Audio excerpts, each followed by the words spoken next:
Okay, so our first panel is linking measurement to problem solving. And we're fortunate to have Brenda Bond-Fortier as the chair of the panel. Brenda's an associate professor at our Institute of Public Service here at Suffolk. Brenda, among other things, teaches performance, right? And Brenda, covers a lot of different issues.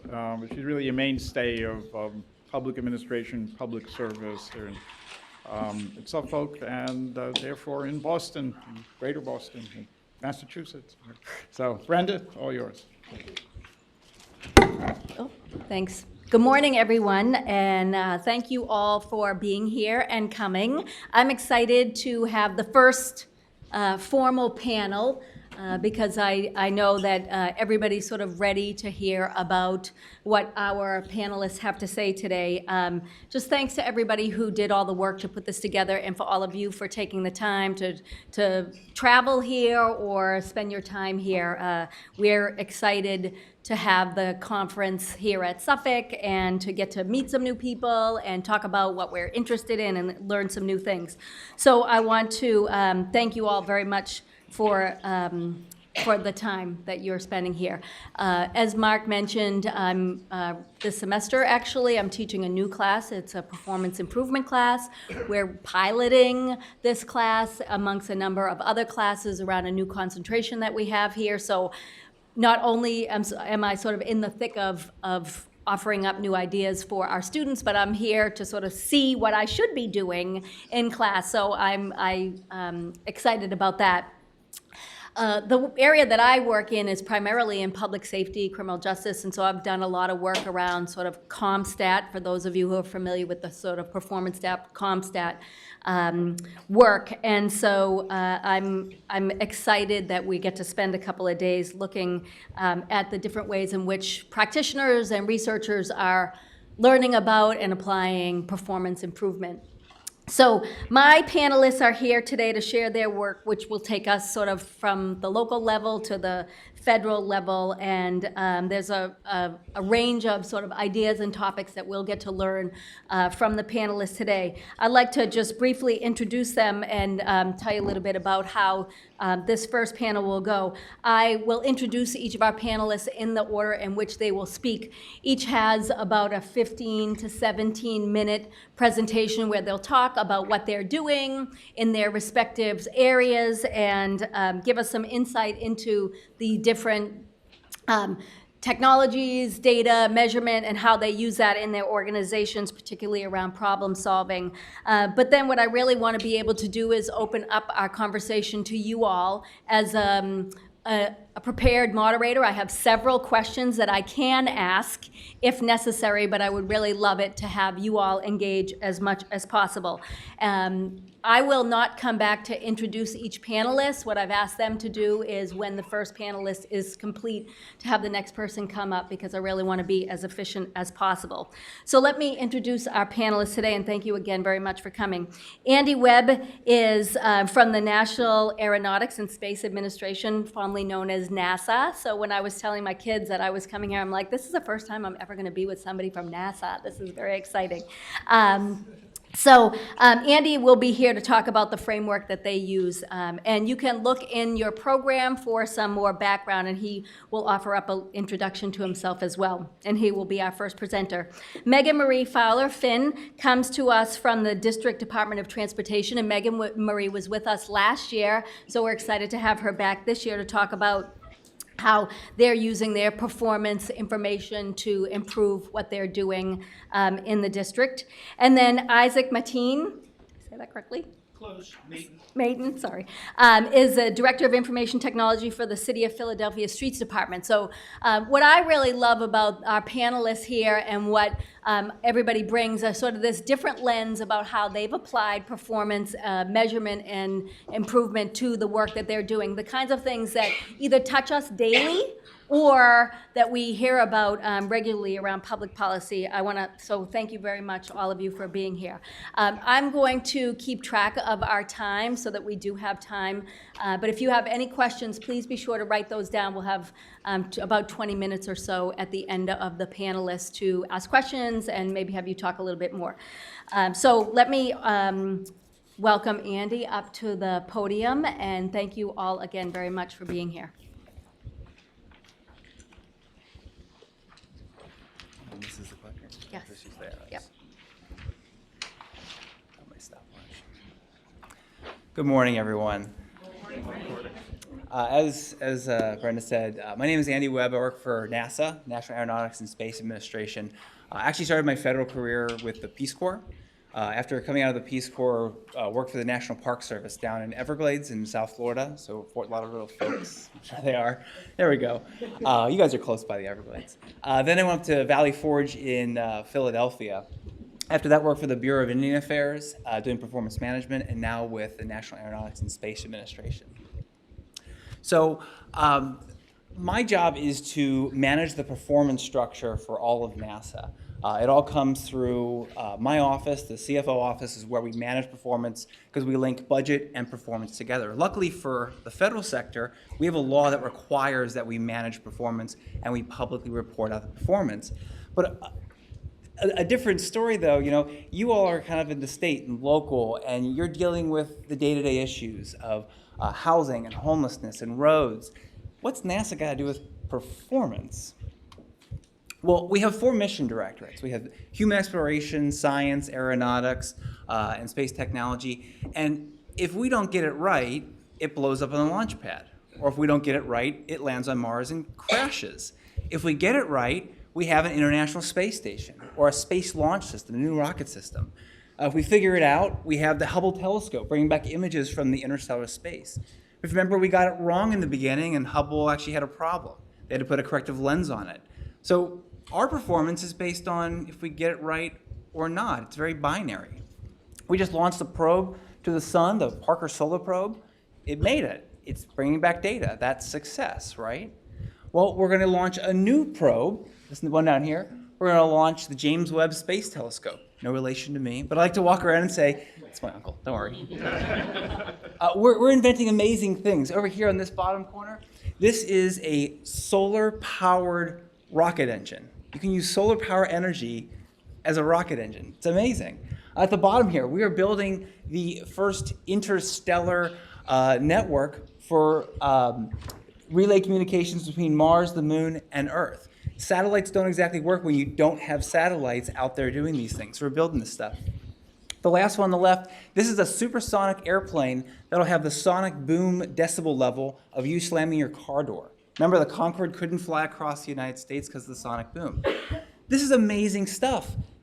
This is performance, right? This is how we manage our performance framework.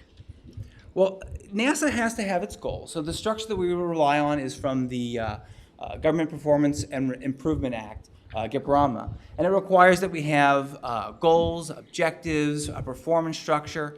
So our first goal is to discover. We're going out and discovering things that have never been discovered before. Next one is exploring, sending humans out to do things that furthest reaches of space that we haven't been before. We're developing. We're making new technologies. We're developing things that don't exist. We have a technology gap, and we're bridging that gap. And lastly, we enable. In order to do this stuff, we need launch pads, we need buildings, we need HR, we need IT, we need processes to do these things, all the things that you all do. But when it comes to performance, NASA has thought about this as a project management process. And before I got to NASA, I thought, oh, they've got this figured out, they know how to do it. Well, they kind of do. They know how to engineer and build, research and development. So they have this thing called a KDP, the key decision points. So at KDP-A, you plan. At B, you design. At C, you build. At D, you launch. At E, you complete it. And F, if we ever get there, is the ending of the project. If you remember, the Voyager probes were launched in the 70s. They've just reached the interstellar boundary between this universe and the outside of the universe. We haven't reached KDP-F for that one. We're never going to get there. It's just going to keep going and going and going. So to translate this to the performance world, You may know it more like this. You have inputs, you have work that you perform, you have outputs, and you have outcomes. But with NASA, we focus very much on the bill, the management focus and attention. So in your organizations, this may be the day-to-day work you do, what projects you're managing, how we're going about maintaining this process, changing from this action to that action. And this is where we spend most of our effort, and I'll explain why our effort is there in just a moment. The public likes to see this one. We're going to launch something. We're going to launch a new rocket. We're going to launch a probe. This is where the public is really interested. But when you're talking about performance management, the benefit that is derived, the outcomes that you generate, is truly the end result. And that's for our scientific community. Now, the problem with NASA is this doesn't happen every year. It's not like we spend $1 billion and we get a rocket. It takes us about 20 years to do this. So if you're a manager and you come in and you say, I've got a 20-year process, what can I focus on today to improve it? You're looking at that KDPC. You're looking at the work we're performing. Well, from a performance standpoint, I have to say this is the worst way to manage a performance framework. By looking at the work we're doing, you're ensuring people are checking emails and turning on lights and showing up every day. This is not what you want to measure if you're going to find success. You want to measure those outcomes. So the engineering mindset is that you have milestones used to measure progress. Cost and schedule is the ultimate milestone. Are we on time? Are we in budget? Maintain those budgetary restrictions. And outcomes are measured by how many milestones we met. So we typically use a red, yellow, green system. Now, can you imagine building rockets just red, yellow, and green? There are hundreds of thousands of data points for engineering and the coefficient of friction and the gravitational waves, and all these things are important. But when it comes to the performance level, this is the type of measurement that I inherited. It's how many critical milestones have we met in development of this rocket. Maybe in 2017 we were green, we were on cost, on schedule. In yellow, well, in 2018 we got yellow, we slipped a little bit, maybe we're behind schedule. Oh, in 2019 we're red, oh no, it costs too much, we're 15% over budget, over time. This is about as much performance management as we get. So this might work for designing, building, and launching rockets because we got internal stuff, but this is how NASA manages its entire portfolio. So here's some examples. We said we're going to launch 2 missions in support of planetary science. That sounds very performance-oriented, right?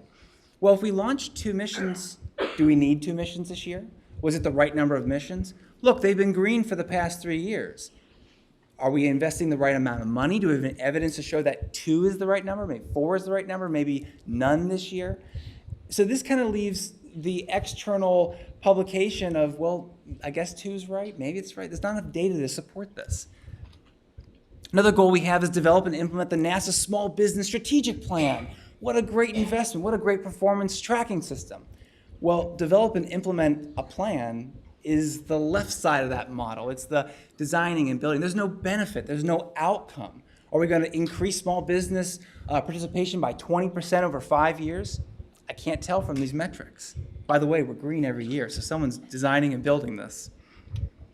Another one we do is implement the policies, procedures, and oversight to continuously improve the probability of technical and programmatic mission success. If that doesn't sound like NASA, I don't know what that is. That's amazing. But this is just follow the law. If you don't do this, you should be drug out in handcuffs. This shouldn't be a red, yellow, green metric. This is we're going to do what we have a law, a guiding policy, a principle to do. So when you measure, are we following the law? I'd say that's not really a good measurement. By the way, we're green. We are following the law. We're using the policies, procedures, and oversight. And this is sciencey. Develop planetary in situ resource utilization technologies. What does that mean? Okay, so in situ means in your situation. If you go to the moon, do you have to bring all of the oxygen and all of the water? Well, we know there is some ice on the moon. So could we develop a technology that allows us to harvest that water and ice on the moon so I don't have to bring 100% of my water, I can bring 80% of my water? Or when I get to Mars, are there going to be resources such as iron that I can actually pull from the soil and use that to develop, use in a technology? So this one's kind of tricky though. I was developing technology in 2017, I was green, but I slipped to yellow. So did I lose the technology, or am I still in progress to meet the technology? Or what's the end goal? Obviously, the outcome would be that when we get to the moon, we can use the resources that are available to us. But there's no numbers, there's no benchmarks, there's no trending, there's no data to support these performance goals. So we have other strange goals in our performance plan that we publish annually, and Congress says, oh, this is great, you're publishing these things, you got a huge budget, you're doing great things, but there's no data, there's no evidence to prove that these are the right things we should be measuring and working towards. So what we're envisioning, since I came on board a year ago, we're looking at taking these 20-year objectives, putting them in a 4 to 5 year outcome-oriented piece. So if you're building a rocket, the outcome is eventually that we have the ability to get to the moon. We might still be maybe still further off, and so we will chunk up the outcomes, look at milestone pieces in a critical path.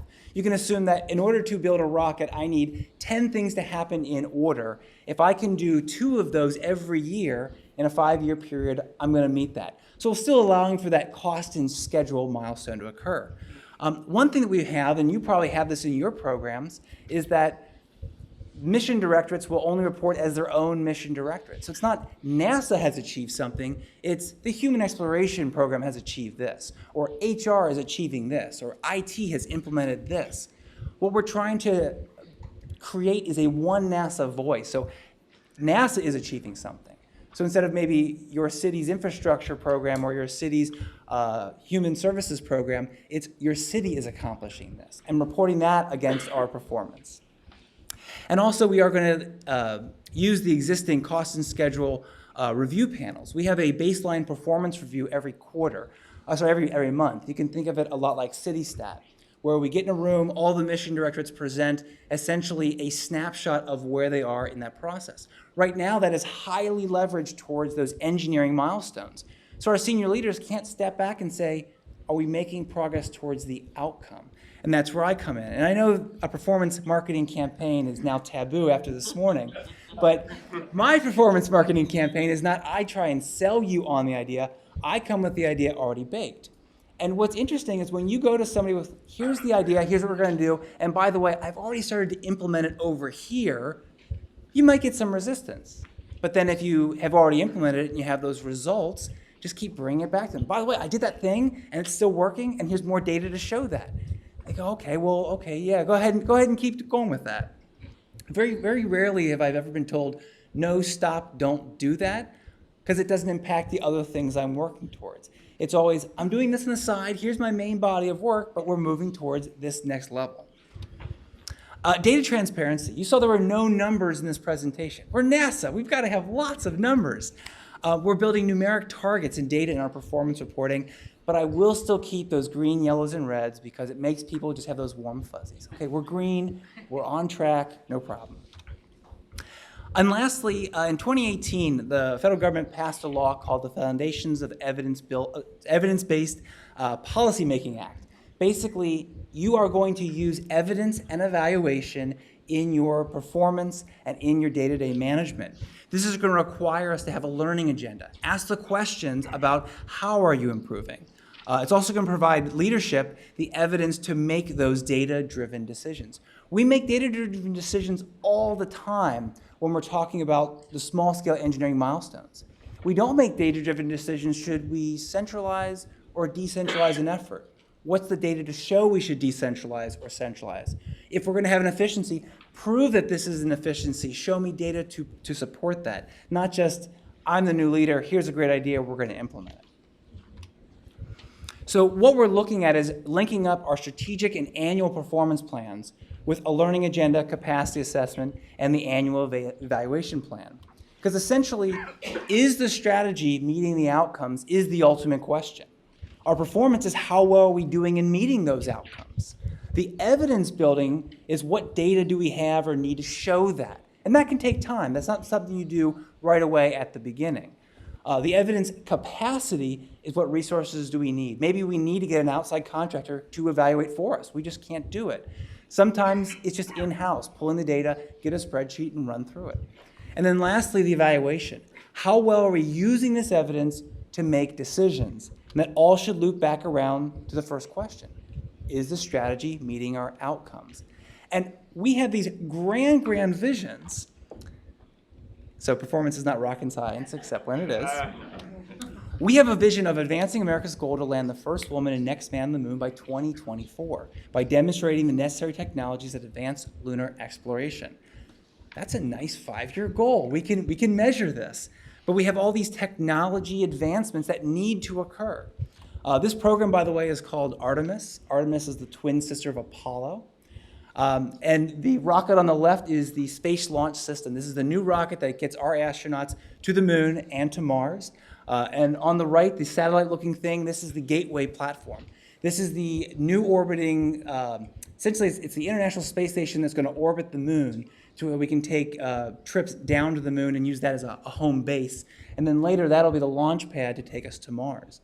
So these are long, thought-out processes, but the outcome for this might be decades away.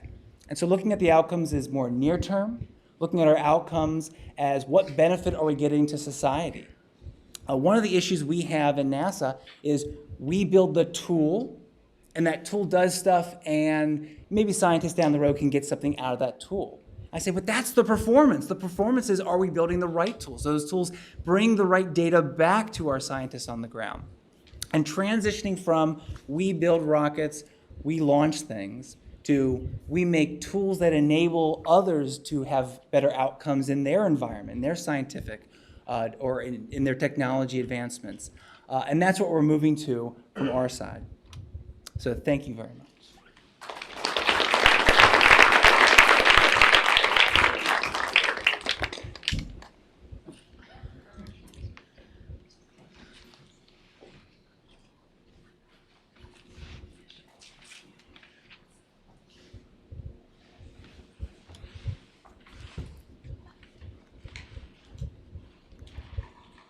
Put on my timer real quick.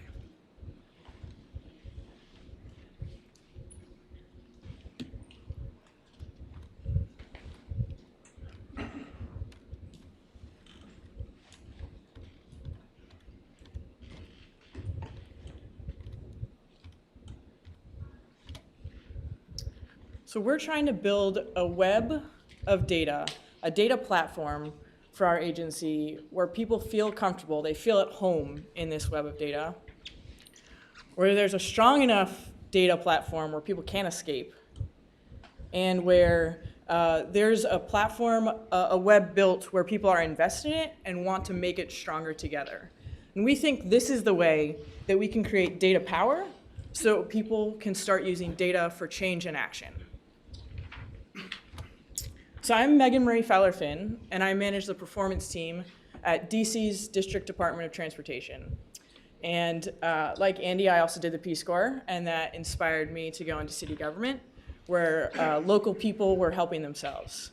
Then I went to the Harvard Kennedy School, and then I made a spreadsheet of the average temperature of each season of the East Coast cities, and narrowed down my choices, and then DC hired me.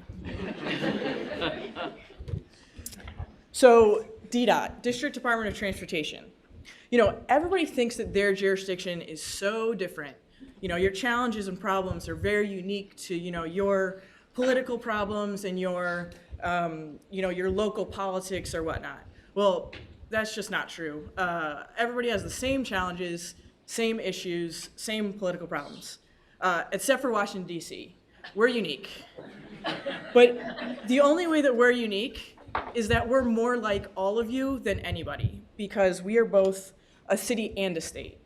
And so as a state, we don't have a governor, but we do report to the federal US DOT, and we follow federal regulations and do things like repair highways. But we're also a city, and we report to the mayor and city council and do things like complete 311 service requests. And all Department of Transportations are different. So we do a ton of different things. I'm just gonna show you a few.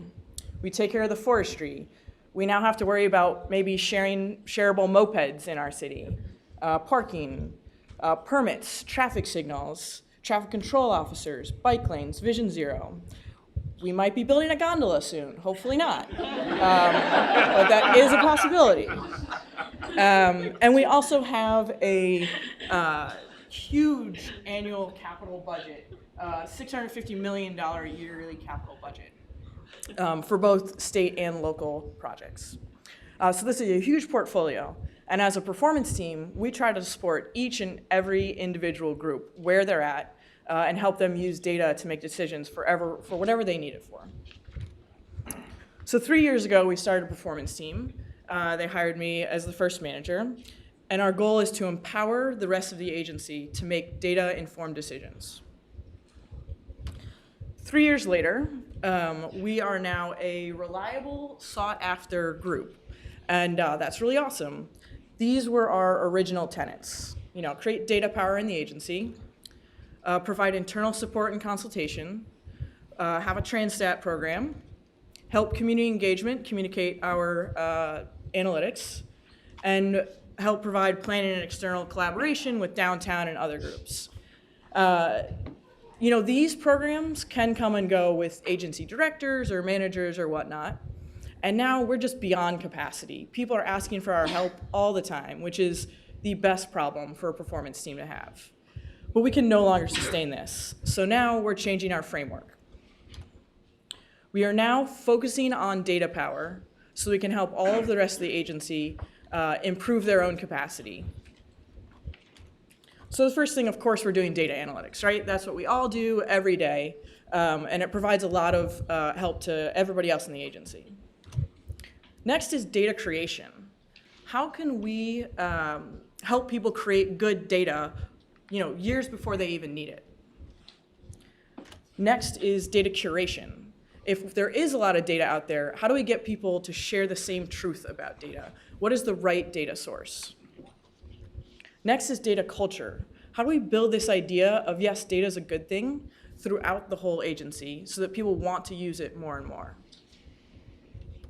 Next is data communication, both internal and external, share successes, help other people do this adjacent innovation when data shows that quality things are happening in one area. Potholes can go and help the sign team figure out how to not go back to the same sign time after time. Not that that happens in our jurisdiction either, but how can we help transfer this knowledge? So that's where we are now. And so one idea about this model that we're trying to create is that each facet kind of pulls and tugs each of the other facets up. So if you want to do data analytics, that means you want to create good data that can provide you with useful analytics. If you have data analytics that show you're doing well, your comms team is going to want to use that to tell your story.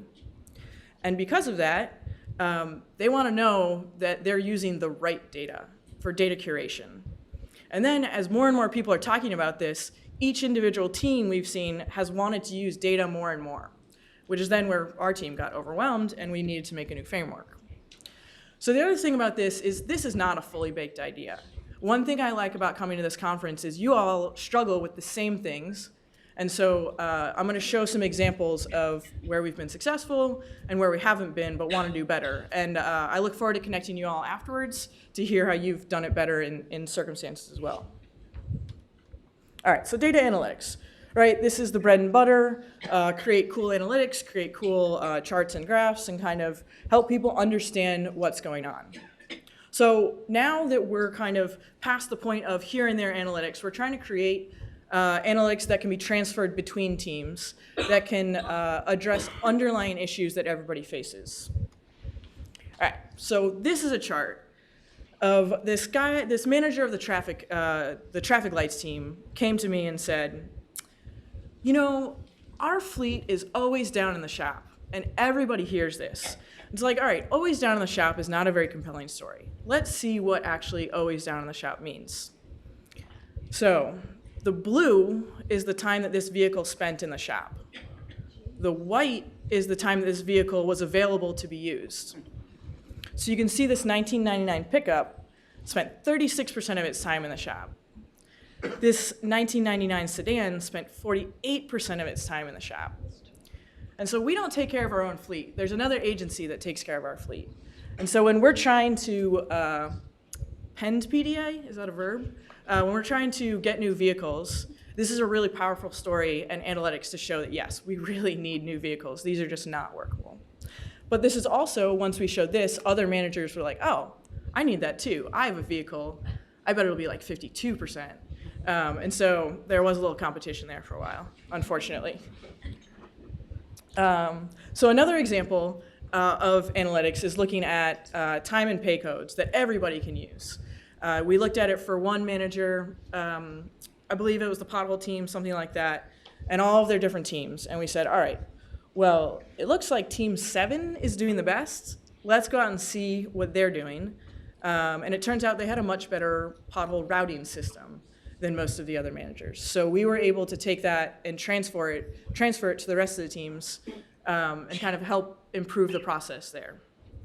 But again, once other managers saw this, they were like, yes, I want to know what's going on in my shop with the pay codes. So lest you think we only make simple charts, we can also make super complicated charts and graphs as well. So this is looking at one type of service request, and there are about 12,000 open right now. You can see at the top, that's what it's saying, in various different statuses. Open, pending, inspection complete, complete. And all these complicated charts and graphs that look at the process. How long did it take to submit it? How long did it take to investigate it? Yada, yada, yada. We went in depth with one manager looking at this iteration over iteration, and she really learned a lot. But once she leaves, this is out the door completely, which once we made this, we kind of thought, we really need to figure out some better way to transfer knowledge and keep this going. I'll come back to that. So there's this idea about data creation. Can I get a raise of hands of who is in like IT or connects to contracts or software or anything like that? Okay, a few people. So we've had people come to us before and we're like, all right, we have this performance-based contract. We're like, all right, great, show me the data. And they're like, well, to evaluate them, you know? And we're like, well, we don't have any data. I'm like, all right, well, how can you hold them accountable for your contract that's performance-based if you don't know their performance? So we decided to go back to the start, and I'll show you a little example. So we got this new electric fleet this year, and we want to know, are they worth it? Are they saving energy? Are they saving money? And this contractor created a cool dashboard for us that showed how much energy was being used by each bus, how much energy they were saving, yada, yada, yada. Now, I don't want to say that I don't trust contractors, but I don't trust contractors. So we were like, all right, show us the data. We want the data for this. We want the underlying data so we can make our own. So this shows us, the first chart is showing on each route how long each bus can go. On the second chart, it's showing the equivalent per diesel gallon that these buses are using, and then where their energy is going is the third chart. Lo and behold, our numbers could never match up with their dashboard. We were asking them about it, and they're like, oh, well, you know, that bus, the energy was just like spiking from time to time, so we filtered it out. Or, you know, that bus just was too slow, so we filtered it out. We're like, all right, the outliers are the most important things sometimes. And we just kept asking questions, and you know what? They stopped giving us data eventually. But if we had built it into the contract to begin with, they would have had to have given us data. And so now we're working with teams to start at the contract level to make sure that we're getting the right data to be able to evaluate performance in the end. So the next thing, data curation. This is something that we are struggling with because you saw all the different things that we did as a DDOT, and we have about 1,500 employees, and we want to help people QA/QC their data. We created a data inventory. And each of these little buckets kind of bring together all the different types of data that could be relevant to these teams. So we're just going to look at one, traffic counts. So our intelligent transportation system, which takes care of our traffic lights and tries to maximize traffic lights and use other kind of innovative technology, they do acoustic counts, they do infrared counts, and they do loops counts. I have no idea what loops counts are. But the reason why they do all three is because more technology kept coming on, and they just kept adding new sensors of new technology. We're not quite sure how they fit together. So also, it turns out our planning team does automatic counting, and they do manual counting. Oh, and our traffic safety investigation team also goes out and does manual counts with contractors. We don't know, they do these all different ways. We don't know how they fit together. If anybody has worked with this before, I'd love to hear your solution, because it's really a struggle, and it doesn't give us a big picture in the agency and of the city of what's actually going on. It just gives a snapshot from one person's or one team's perspective of what's going on in one location, which is not sustainable. So next is data culture. So if we go back to that fancy dashboard that we had, we realized that that wasn't sustainable. We couldn't build a dashboard for a team, move on to another team and build a dashboard, move on to another team, and have all this still be relevant for our agency. So building a data culture and really improving the knowledge of individuals within each of these teams, it didn't replace the performance team. It just helped us have a farther reach into the agency. And so we're teaching those people how to read dashboards, how to make decisions from those dashboards. So then when they do see things, we can come back and do a deeper dive with those individuals that have already kind of infiltrated into the rest of the agency. All right, I do want to end with a good example of where we've been really successful. And so data communication can often be a strong driver of all of these other parts of data. So we created this paving website. This was really important to our director. He wanted to show in real time, or close to real time, what our plan for paving was, where we were currently paving, and where we were going to pave next. And so this doesn't happen overnight. This took us about 2 years to get relatively stable. And a contractor didn't build this. We built this in-house. And this is an ArcGIS online platform. But when we first built it, we were like, well, we don't know where we're paving right now. There's some spreadsheet on somebody's desk, and there's some email that's going around. So let's figure out how the software that we have can help track where we're paving. All right, then it's like, this person is saying we're paving over here, this person is paving over here. Again, the community that's like, hey, you said you're paving my street today, but there's no trucks out there. It's kind of like the biggest truth that you have out there. So it was really important for people to be able to have a shared truth about what was going on. Then it was like, all right, now that we have a shared truth, we can use this platform for our data analytics. How quickly are we able to pave? How much of the proposed paving plan were we actually able to get done? And finally, everybody in the agency saw this. This has been talked about in our agency over and over again. Yes, it is possible to do something like this. The director really believed in it. That was crucial for the first project. And, but now they see it is possible. So we're kind of using this to help build a data culture of sharing a place where you can enter the same data, have the same truth about what it is, and finally communicate it to the public. And now we've got, the mayor is using this, which when we enter the wrong data is really embarrassing, but really enforces the fact that we need good data entry. People in the community are using it, our director uses it, but even now when people who are the actual pavers are saying, yes, look, we did that yesterday, we told you. So this now, we want to use this to strengthen our platform of data power and show that, yes, when we kind of build on each of these different facets of data, we can actually use data to drive change in action.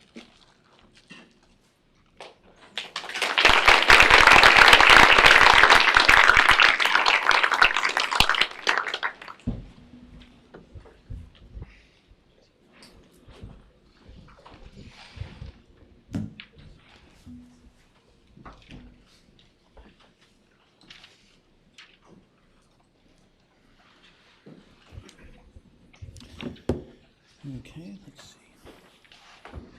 Have I gone backwards? Forwards? Perfect. Thank you. Hi, my name is Izak Maitin. I work with the City of Philadelphia Department of Streets. So I'm gonna take folks a little deeper into what we do. Really, it's important to look at the details. So Department of Streets is dealing with sanitation and transportation. I'm going to talk about sanitation today.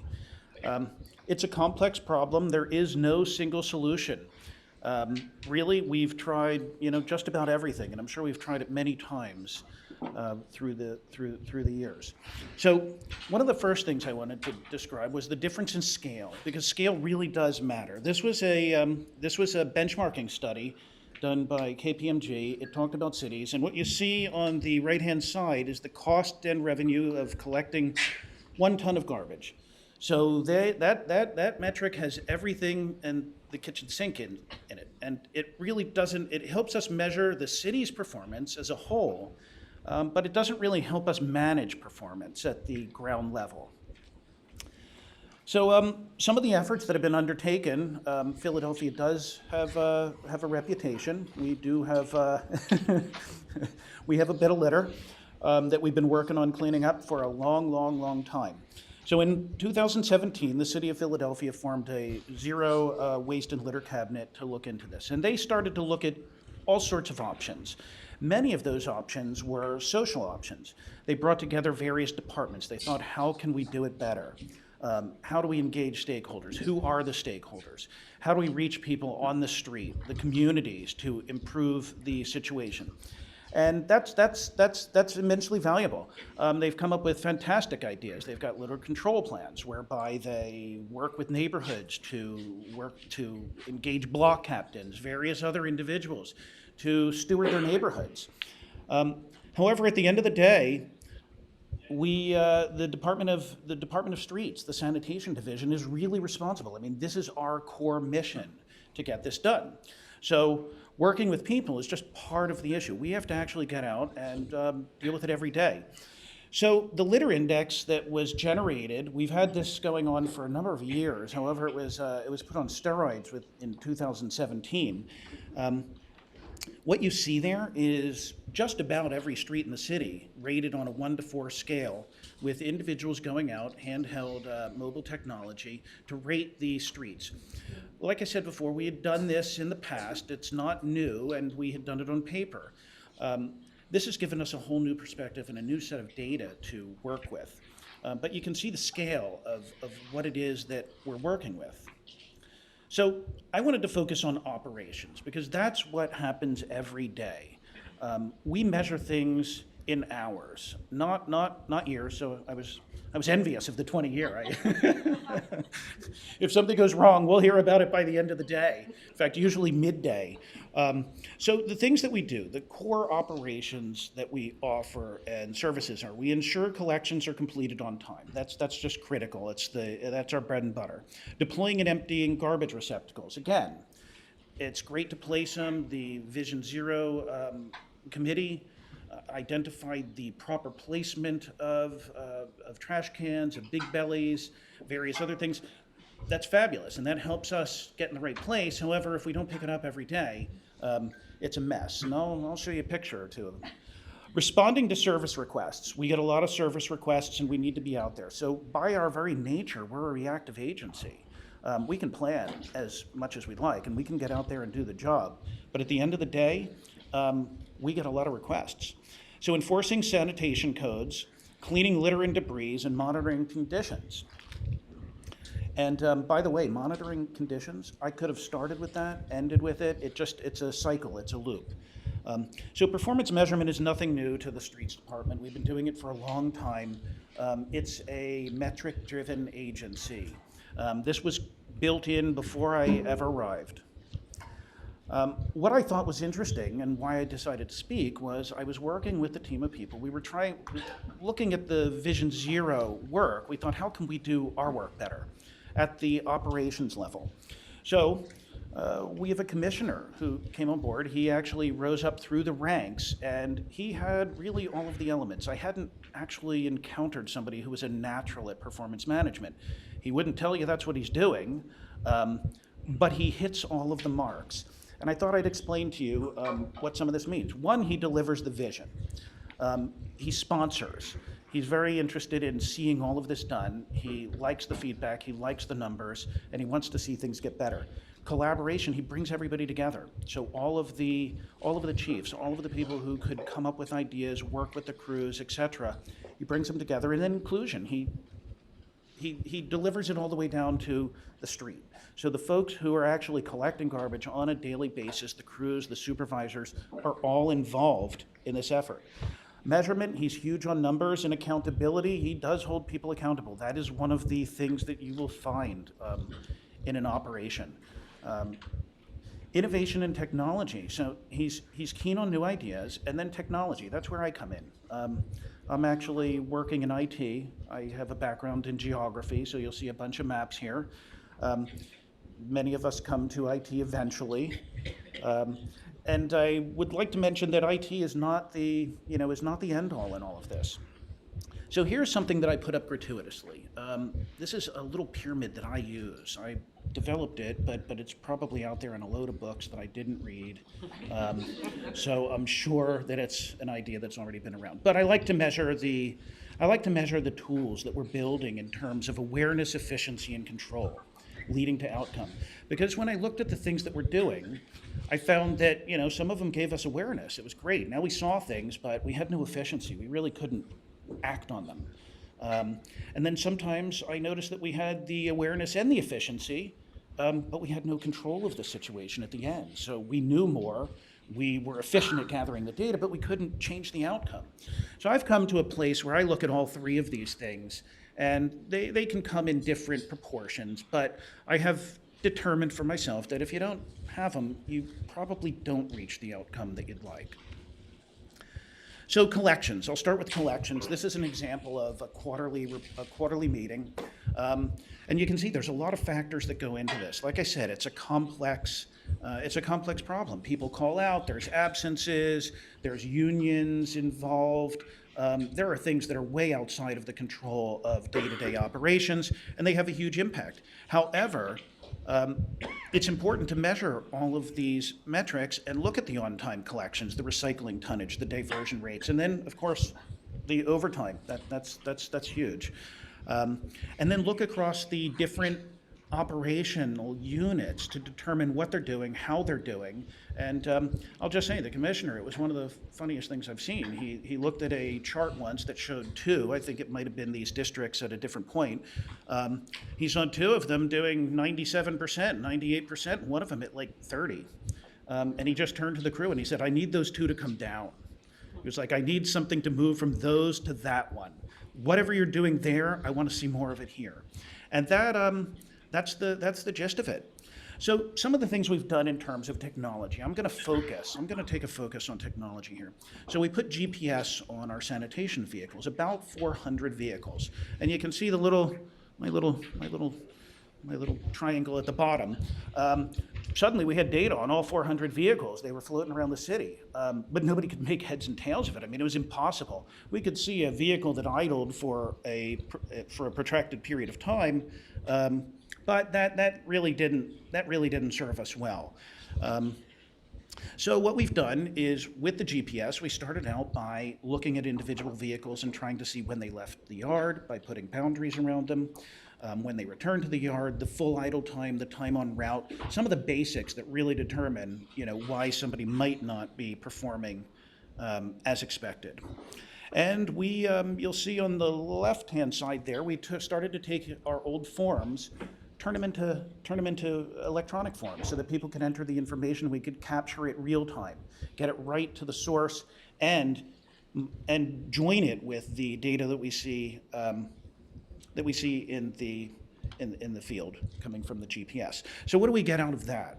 Well, once we know what routes trucks are on, we know that they've left the yard, we can actually join that with the GPS feed and start to map the entire city.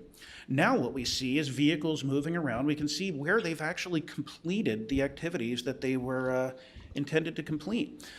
What we can do is manage by exception at this point. So we can see what they've done, we know the route that they're supposed to follow, and when we see a street that's not picked up, we can address it. They'll use a radio, so this is the control aspect of it. I think that's down there. They can use a radio to say, you've missed the street, go back, get it. Maybe they'll say that it was blocked at the time, a moving van, but they have the opportunity to address it real time. Big belly operations, another collection. We put our GPS data to monitor big belly, the routes that the sanitation vehicles are operating in terms of collecting big bellies. So we can see when they're full, we can see when they're not ready, they're not full. We can see the trucks moving around. So we can ask a question, why did such and such a truck pass by a full big belly and not empty it? Why is it still looking that way? And this is an example of what happens. I mean, it's kind of hideous, but you know, these trash receptacles, they attract garbage as well as dispose of it. So you put a trash can out there, many neighborhoods don't like them because immediately people start bringing bags and placing them all around. So it's a constant battle. What I started to understand and really get a hold of was technology doesn't create a performance culture. Technology serves a performance culture. So I was lucky enough when I joined the streets department to enter into a performance culture. They want the tools. They'd like to do the job better. Technology is there to serve them. And it's amazing. When you put it in front of people, folks begin to tell you what they need, what works and what doesn't work. So at the highest level, we look at service requests. We get about 500 service requests per day, about 120,000 per year. That's what I mean by a reactive department. We can't help but react. We have to react. It's constant. But this is the highest level. This just tells us what is going on. It benchmarks us against other departments, and that's fabulous, but it doesn't help us do the job any better. What does is taking a deep dive into the detail. So now you see that we're dealing with different scales. We're dealing with scales. We're talking about the tasks, the units that are out there. So we have geography involved. We can't measure on a citywide scale and actually get the performance that we seek. We have to measure at a granularity that's appropriate to the people in the field doing the measurements and doing the management that gets the job done. We've applied mobile technology, so efficiency. This is key. We used to write our violations using paper. That it would take up to 3 months to get them into the system. People would try to pay bills. The ticket hadn't been registered yet. Beyond just that problem, we weren't able to see what we were doing. It wasn't real time. I mean, to learn that you weren't performing 3, 4, 5 months out didn't help you solve the problem that was occurring at the time. So this has allowed us to look at it differently. One, we can capture the information, deliver tickets. It's created a tremendous efficiency. I think I may have maybe I don't have the triangle down there. But this is what we get out of it. We're able to actually plot on maps exactly what's taking place. Where are these violations being written at any time?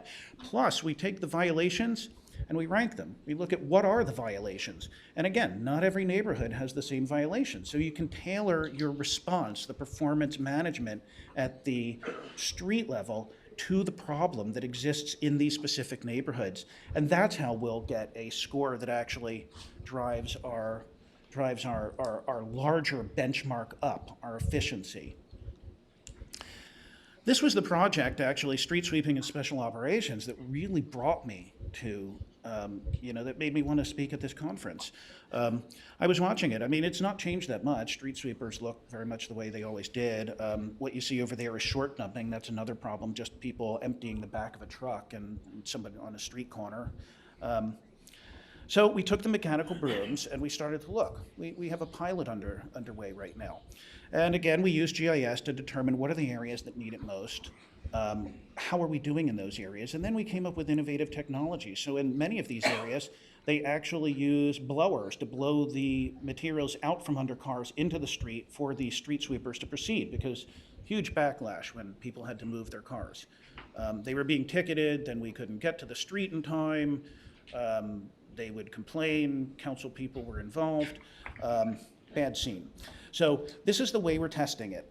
We're looking at it, we're blowing things out, and when we were confronted with air quality issues, innovation, they turned to high pressure hoses.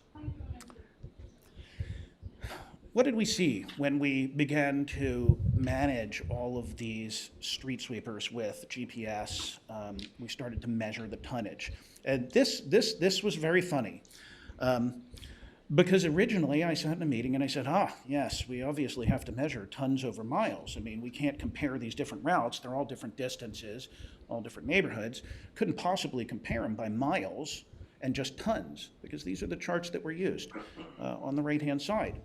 And I said it about 4 times to various different people, and finally the commissioner just said, okay, we got it. And we moved on, and I thought, well, whatever, it is what it is, we'll see how it works out. As we collected more data, the deputy for sanitation came to me and he said, you know, we know it's working because we're going further and getting less.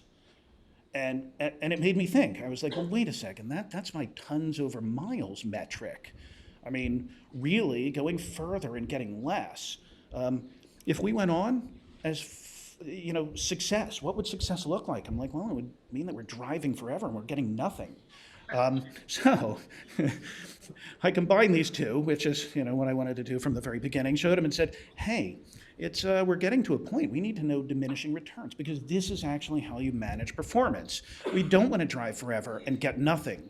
We want to drive a reasonable distance, get a reasonable amount of tons, and find a point at which we stop. At that point, we move the truck to another area because we're looking at rolling this out citywide. The only way we're going to do it is by finding efficiencies, finding the sweet spot whereby the neighborhood is clean enough and we've done enough, and we're not actually wasting money by driving endlessly. So I thought it was pretty funny, and I came to a place where my metric just wasn't understood. I mean, it was too esoteric. It was this, fraction that didn't mean anything. We have guys who drive. They go a distance. They understand that. They tip. They go to scales and they weigh the garbage that they've collected. That they understand. So they will continue to think that. But we manage in a different way. So monitoring conditions, coming full circle, looping back, constant monitoring of conditions. This is our litter index. We not only can tell the pilot areas, and we are actually monitoring the pilot areas.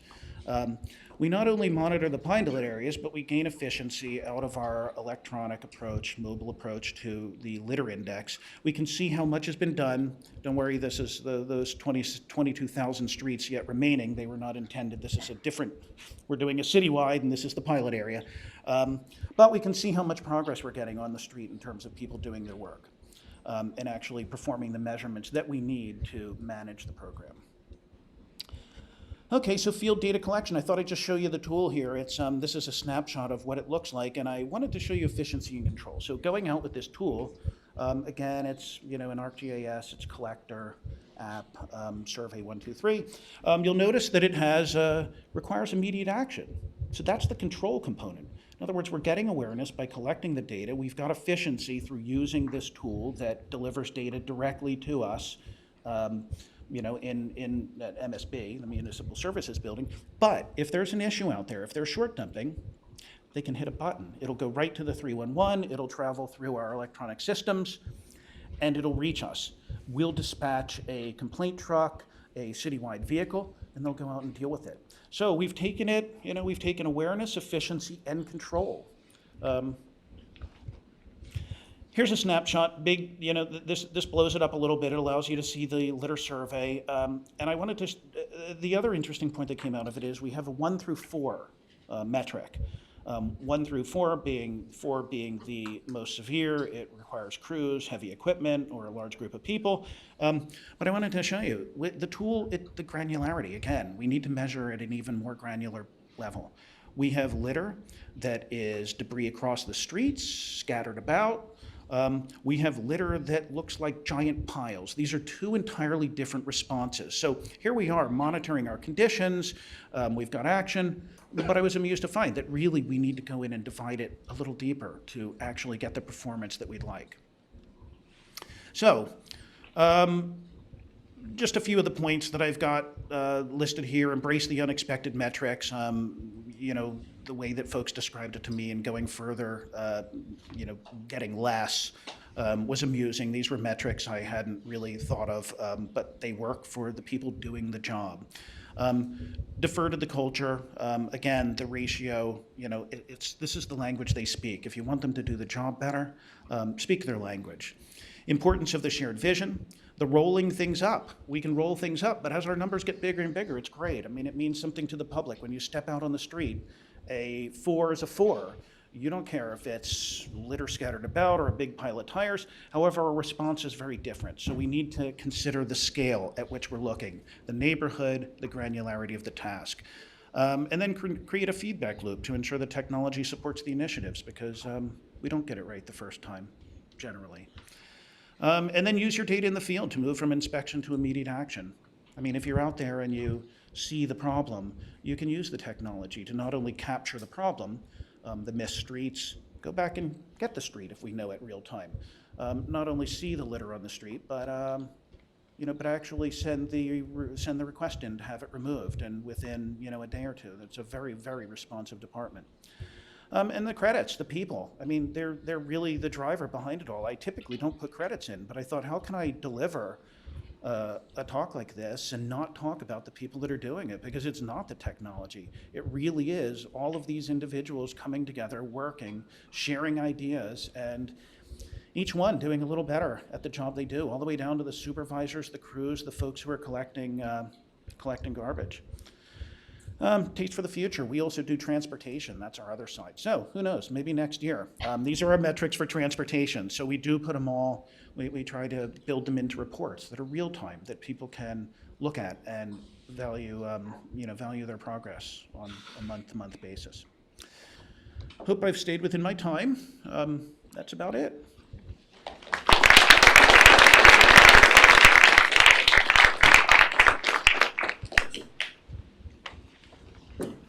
Thank you very much. Izak, MeghanMarie, and Andy, I think, have given us a sort of a window into their lives every day, which is really fun and interesting. A couple of comments I wanted to make before I open it up. Usually when I guess maybe this is the sort of instructor in me. I'm always making notes about presentations, and I want to say a few things, and then I want to open it up. But a couple things. I think, when I see these presentations that you provided to us, it does make me think about sort of our work, and this work is really sort of grounded in problem solving or opportunities, right? Because when we think about Andy's presentation, I don't see many problems there, but there are opportunities that really do come from problems, and it really, all three just sort of drive home how valuable the work of sort of public service is in terms of thinking about the challenges and the opportunities that face us every single day. So thank you for that. A few things. First, I think sort of the photos.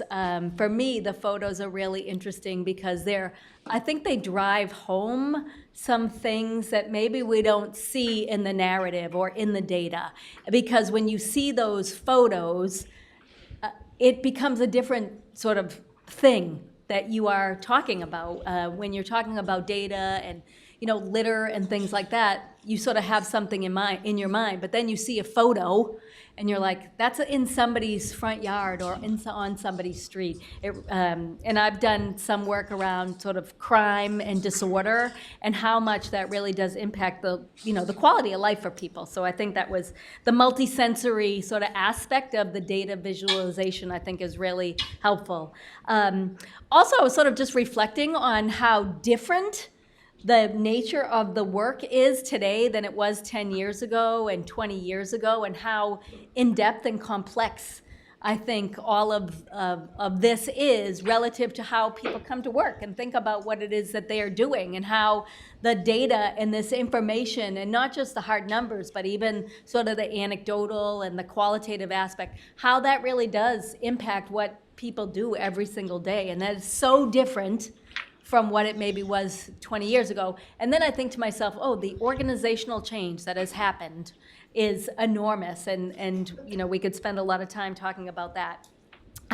Perhaps at some point, I'd love to hear you talk a little bit more about capacity and culture, because I think that's also, when you think about how do you move an organization, how do you move the work, those two areas in particular, I think, are really important to think about in terms of leading and managing. Is sort of how do we think about whether or not we have the capacity, how do we think about whether or not we have the culture, and how do you build both of those things so that you can be supportive, so that people can operate sort of at their optimal level, right? Because ultimately that's what we want to do, is help people be successful so that our work and organizations can be successful. So thank you, each of you, for sort of helping me think about those things. I'd love to spend, I think we have maybe about 15 minutes. Is that right?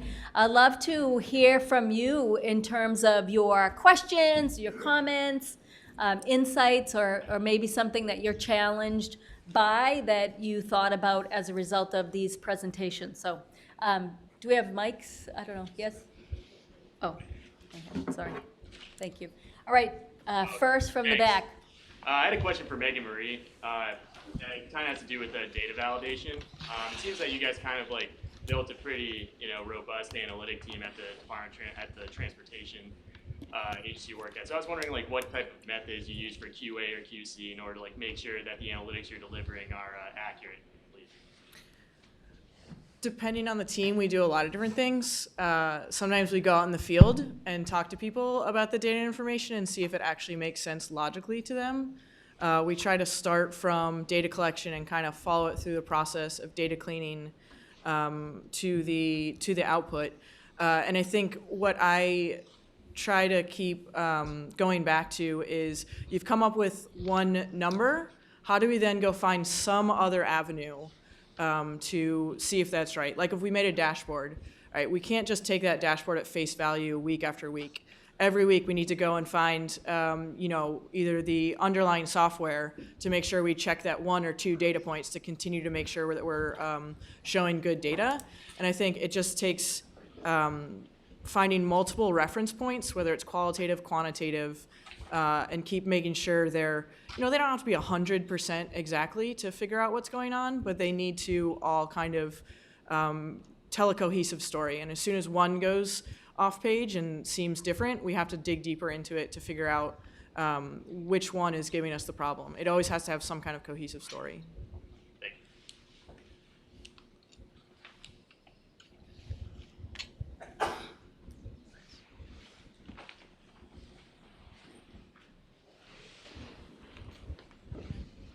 This question's for Izak. When you started to roll out the new technologies like the GPS trackers on the trucks and things, were those resources that you already had, or did you have to go to the city to request additional resources for the special projects, new technology, that sort of thing? These were not resources that we had. I'll say that there had been a GPS pilot maybe 5 to 10 years ago, and it was not successful. So folks were jaded and didn't believe in it. We were pretty lucky. In other words, the Office of Information Technology was actually, they actually had GPS for city vehicles in their mission statement. So dumb luck, they were pushing for it. On top of that, Fleet, who manages our vehicles, Megan talked about the shopped vehicles, we have that very same issue. They were interested in GPS because they wanted to capture all of the feedback on the vehicles, how many miles were run, there's analytics that come along with GPS, fuel usage, they do diagnostics on the equipment, so they were on board. So really, we just piggybacked on it. Again, we had a commissioner who looked at all of this and said, where can we get the money to do it? And we're still trying to find out where we get the money to do it. We just keep putting more GPS on, and on our transportation vehicles as well, highways vehicles, and yeah, but the payback is proving itself.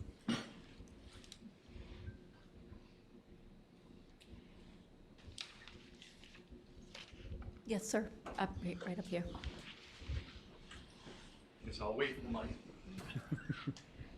I did enjoy all 3 presentations. Thank you very much. My question is more about the spending. So each of you talked a little bit about budget and spending. So how do you line up your performance with your spending? Because a policymaker or someone, the CFO, which in the seat of that, they're going to look at how well you're performing and how much you're spending, and how do you align that? So NASA's budget is about $21 billion, and you guys are like, what's that? That's a lot of money. So the idea behind the performance management framework was initially the idea that for an additional dollar spent, the federal government gives you, can you have additional performance to go with it? And quickly we realized that's not, you can't do one-to-one. It's just impossible to do that. And our entire framework is based on cost and schedule management. But you can just imagine building a new satellite that's never been built before. I mean, for us, things go over budget all the time. We almost kind of assume that anything that has $1 billion price tag on it, it's going to be at least 30 to 50% over budget. Anything that's above 10 billion, it's going to be at least double that budget. That's not the official number. We actually publish a real number, but that's just the cost growth you see over time. So for us, we're in a very special realm. The federal government, we're very politically oriented. It's very much, how much do you want to give us this year? If you don't give us the money, everything just slips to the right. Our timeline just increases. And when I was with the Department of Interior and the Bureau of Indian Affairs, that's where you could start to see a lot more dollar performance tracking. So we were doing removals of Native American children from Indian homes and the reunification rates, and looking at how many social workers we had in the field and the technology they had. So that type of data management was a lot more budget-oriented, budget-specific. But what's interesting with NASA is when you don't see the outcome for 20 years, people don't even tie the outcome to the dollar investment. So there's a big disconnect in my world that you probably wouldn't see in a city or a state level. I have a good example of the opposite of that where it does apply at the city level. So we do have a broad alignment of our budget and our performance plan where we have KPIs and track goals and stuff like that. But one place where this really hit home was we're required to do graffiti cleanup. Not graffiti cleanup for the whole city, but for our transportation assets. And we keep putting in budget enhancements to get money to be able to do graffiti cleanup. At the same time, we keep being criticized by the mayor and the city that we're not doing graffiti cleanup in a timely manner. So he said, look, here's our KPI. When you give us more money, we will show you how it changes. And until then, it's probably not going to change because we don't have any resources to make it change. And that one specific, very specific anecdote kind of fed into other areas where people were like, all right, this is clearly working. The mayor no longer bugs us about cleaning up graffiti because she's not giving us any money. So how can we use this same methodology to kind of show how we're performing with more money or not performing because we don't have enough money in those areas? I'll just say that within the last 2 years, we've reorganized our budget codes so they're more aligned to task, and they roll up. It's painful. It's a painful process, especially since the systems, they're old and they've got a lot of data that's tied in, and it's not entirely clear that past evaluations are relative to present and future evaluations. The metrics the numbers may not be comparable. But that's how we do it. And then, of course, a lot of it is overtime again. Once you've gone over the line, there's an awful lot of attention paid. So we look to manage. It's really managed at the most detail level. I mean, it really is, by all of the different managers, all of the supervisors, and there's a strict chain of accountability. I just wanted to sort of comment about that, because one of the things I'm fascinated by is how do these different organizations sort of create these systems of alignment, right? Because I think we all sort of think, oh, well, these are, of course, naturally we should be doing that, but it's very difficult stuff. It's very hard. And is it actually a reality that can stick because of the nature of, at least at many levels, the changing administrations and leadership, and different people come in and they have their own sort of way of thinking about things. And so on the one hand, I'm a sort of systems person, and I like systems to be obvious and transparent that work, but I also appreciate this sort of need to be nimble and adaptive, and how do you do that? Maybe that's just a rhetorical question, but I just am feeling like we want to get to a place where we have these sort of systems in place and that everybody's sort of working in the same system, but I'm not sure that's possible, I guess. Sorry, there was another question right here. Hi, I want to piggyback from his last question. So when you approach saying that you can't do more without more resources, have you or were you required to show that you have already gotten to as efficient as you possibly can, and in a way to show that you have already eliminated all the potential waste that's delaying the outcome before proving the fact that you can't do more without more resources? Well, for us, there was a difference between being able to do any and being able to do more. But I think what Brian said earlier about doing things that don't cost anything is also kind of a good way to argue for resources in an odd way. So like our ArcGIS Online platform was free. Basically, we already had the resources and we didn't have the time, but we made the time. But then now that that's out there, people want to invest more resources in items like those because we've shown it can be done and can add value.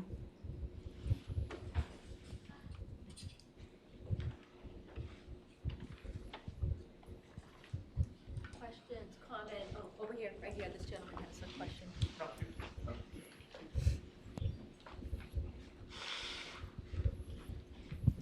Thank you. Excellent presentations, all of them.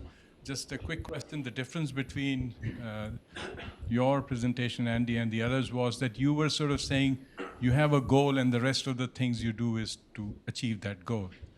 In the others, you were sort of focused on the micro level. It wasn't clear that what was your goal. I mean, you know, you may be cleaning the streets, but the rest of the things may be in a mess. So the goal was a clean town or clean neighborhood or just a clean street. And I think that makes a big difference because, so I think that was one.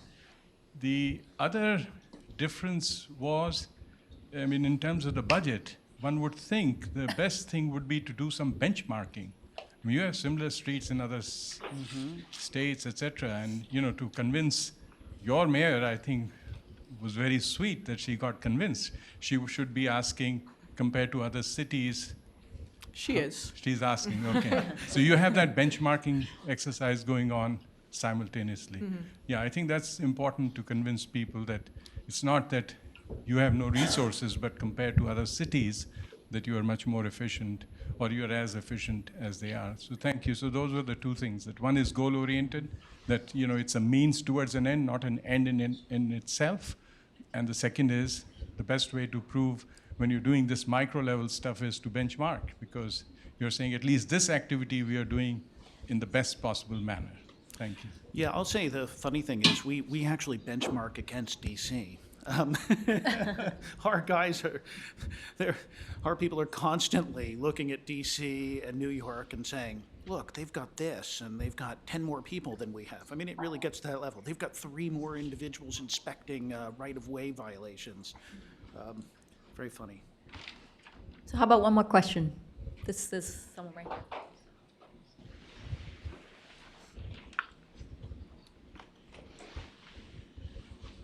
Thanks. I guess to piggyback off of Brendan, can you talk a little bit about change culture? You know, we've had our table conversations about how there's folks who don't even agree that there's a problem in the first place, and they think, you know, can't you wait until I retire, you know, or this really isn't a problem, or, you know, like we had discussed before, well, I can't do that because legal's slow, and then you go to legal, well, HR is tying me up. So, you know, can you tell us about either when you had breakthroughs, did you just focus on, you know, 2 or 3 allies, you know, like what was your strategy in kind of building the groundswell for your change? So where I work, it's wonderful that everyone can get behind the mission. I mean, it's easy to see. It's not a hard mission to get behind. And I kind of say NASA has a bunch of A students. They're engineers. That's what they do. They always want to do the right thing.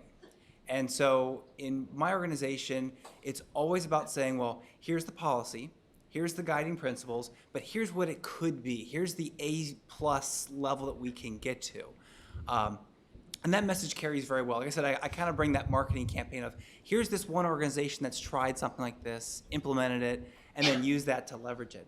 But when I was with the Department of Interior, I was with National Park Service, and they always tried to like compare parks against parks against parks. You tried to one-up each other.